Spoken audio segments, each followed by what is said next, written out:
is also Women's History Month, and we've asked our friend, the storyteller Tracy, to tell us the story of some women from a long, long time ago in history.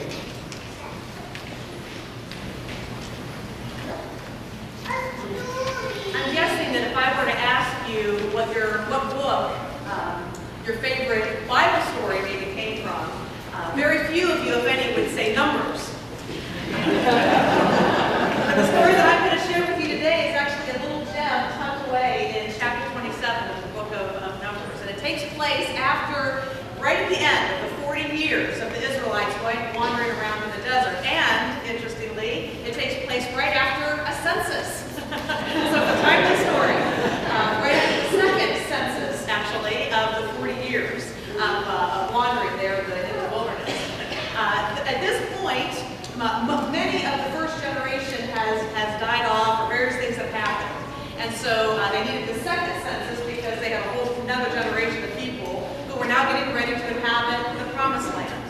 And what they had to do, why they did the census, is they had to figure out how are we going to divvy up the land? How are we going to give it out? They viewed this land as a gift from God. And ancestral land can't be sold. So once the land was given to a particular family, through the mail, of course, at that time, then that's who, well, hold on. Hopefully you'll feel a little better by the end. That name stayed with that land forever. It continued on. It was always known as that particular male ancestor's land, and it was associated with his name. So there are a couple problems here. What happens for the women? I mean, they get to sort of enjoy the land by virtue of their fathers or their husbands, late at this point. So what happens if you don't have a father or a husband? And also, what happens if you had a faithful male who died in the wilderness, who didn't make it, who was part of that first generation that didn't make it to the promised land after being faithful for those 40 years?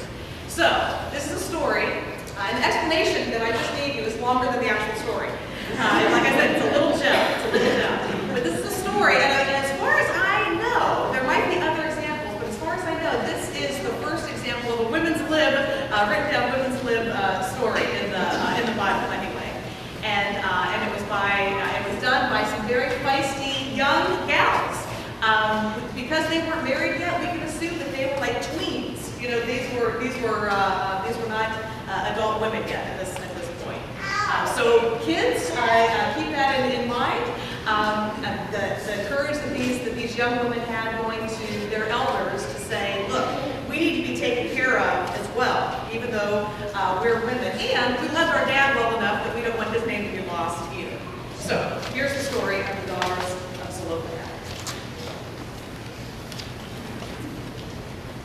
Well, then the daughters of Zelophehad came forward. Now, Zelophehad was the son of Hepher, son of Gilead, son of Machir, son of Manasseh, son of Joseph, he was a member of the Manasseh clans.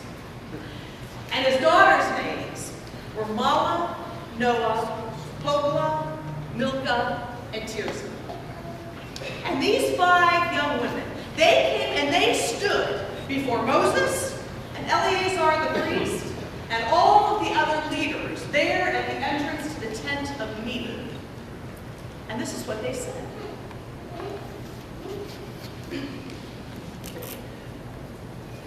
Our father died out there in the wilderness. Now, he was not among those who rallied themselves together against the Lord under the company of Korah. No, he died for his own sins. And he had no sons. But why should the name of our father be taken from us, lost forever, just because he had no sons? Give to us an inheritance, a possession of land, along with our father's brothers. Give to us an inheritance along with our father's brothers. And Moses took the matter to the Lord. And here is what the Lord said. The daughters of Zelophehad are right in what they're saying.